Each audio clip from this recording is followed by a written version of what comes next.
Saat sedang di kelas, San melihat ada citah di jendela. San berpikir kenapa ia muncul saat itu.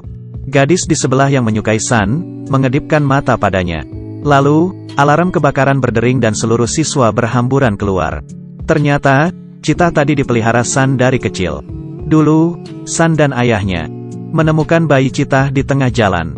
Mereka kasihan lalu memungutnya. San memberi bayi citah itu nama, Duma. Duma dengan cepat membaur di peternakan.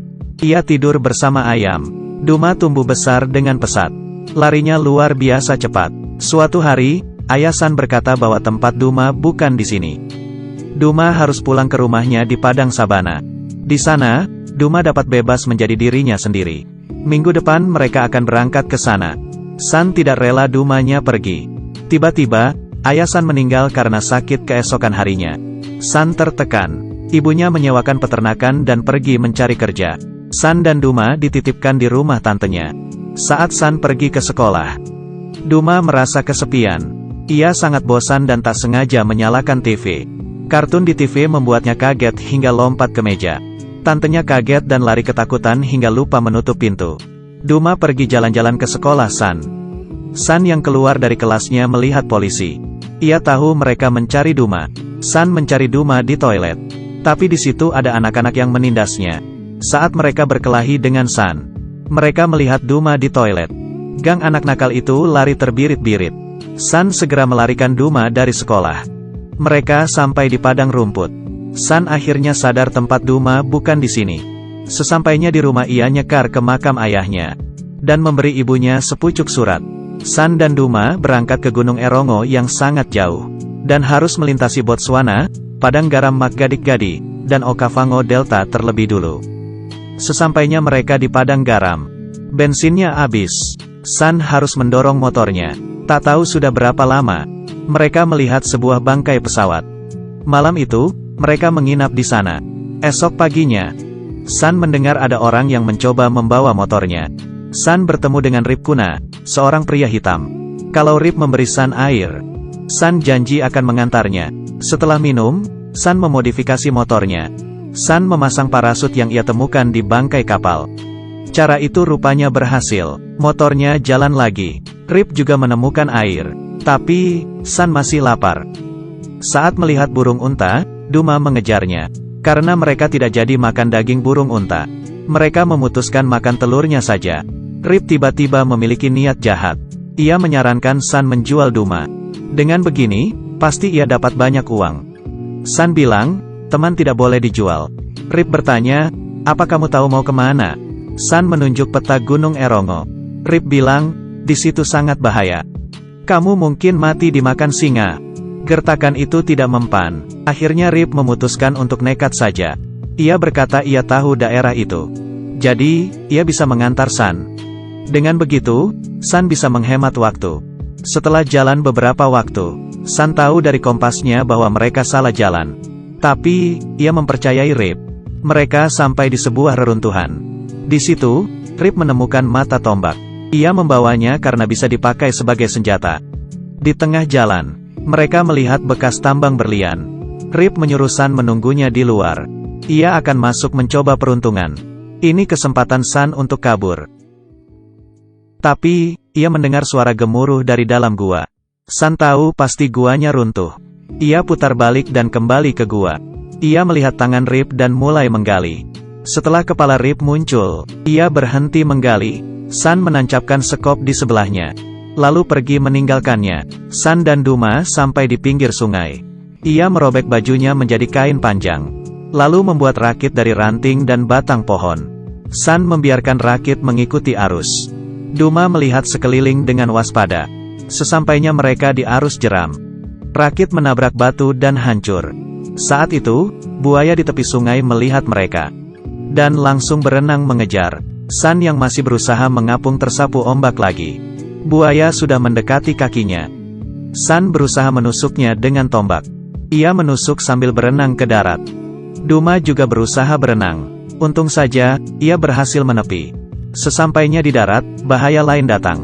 Di padang rumput ada singa, bison, dan kuda Nil. Semuanya adalah binatang buas. Mereka berjalan perlahan di antara ilalang tinggi. Begitu keluar, mereka diserbu kawanan bison. San lari tunggang langgang karena takut. Untung saja, Duma mengalihkan perhatian kawanan bison. Tapi, karena lari terlalu jauh, San dan Duma terpisah. Duma masuk ke perangkap pemburu. Ia dikurung di kandang. Hari mulai gelap. Singa dan hiena mulai keluar. San bertemu babi hutan saat mencari Duma. Ia lari dalam kegelapan. San terpeleset dan pingsan. Saat ia bangun, ia melihat Rip dan Duma. Rip ternyata menyusul mereka. Ia juga membebaskan Duma dari kandang dan menyelamatkan San dari babi hutan. San lalu minta maaf. Harusnya ia tak meninggalkan Rip di gua. Rip juga minta maaf ke San. Seharusnya ia tak menjebak mereka. Rip menceritakan kisahnya. Sebenarnya, ia adalah orang suku pedalaman. Ia ingin ke kota untuk merubah nasib. Tapi, ternyata hidup di kota tidak seperti yang dibayangkannya. Ia tidak menemukan pekerjaan yang cocok. Saat perjalanan, ia terjebak di padang garam. Tiba-tiba, ada 2 antelop muncul. Duma segera mengejarnya. Mereka yang kelaparan berharap Duma berhasil menangkapnya. Duma meleset sekali lagi. Malamnya, mereka melihat ada pesta di seberang sungai. Di sana ada banyak makanan lezat. Esok paginya, San dan Rip pergi ke kolong kemah. Setelah bersiap, San naik ke atas sambil memegang perutnya. Ia seketika jatuh pingsan. Saat orang-orang menolongnya, di dadanya ada ular besar.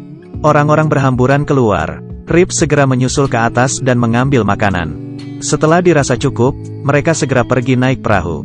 Di atas perahu, San memberi Rip uang tanda terima kasih. Rip berkata ia tidak mau uangnya. San bilang, kalau kamu tidak mau, aku buang ke sungai. Rip menerimanya, tapi ia menukarnya dengan sejumlah permata. Mereka melanjutkan perjalanan.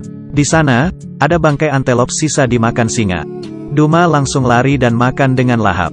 Saat San mencegahnya, Duma marah.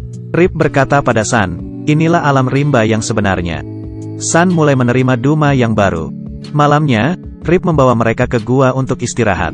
Katanya, kakeknya pernah datang ke sini. Di dalamnya ada gambar manusia purba. Rip berkata, rumahmu terlalu jauh dari sini. Tidak ada jalan kembali. Duma harus pulang ke habitatnya. Baru kamu bisa pulang mencari ibumu. Paginya, mereka melanjutkan perjalanan. Rip berkata, desanya sudah dekat. Rip tiba-tiba berhenti. Badai lalat CC menyerang mereka. Demi melindungi San dari gigitan lalat, Rip menutupinya dengan jaketnya. Lalu memeluknya. Tapi, seluruh tubuh Rip digigit. Setelah lalat CC pergi, Rip mengalami penyakit tidur dan merasa lemas. Saat itu, singa melihat mereka. Rip berkata bahwa San harus menyalakan api untuk mengusir mereka. Tapi, hujan turun. Rumput-rumput basah, di mana San bisa menyulut api. Rip mengeluarkan uang pemberian San. Setelah San berhasil menyulut api, kondisi Rip sudah sangat parah.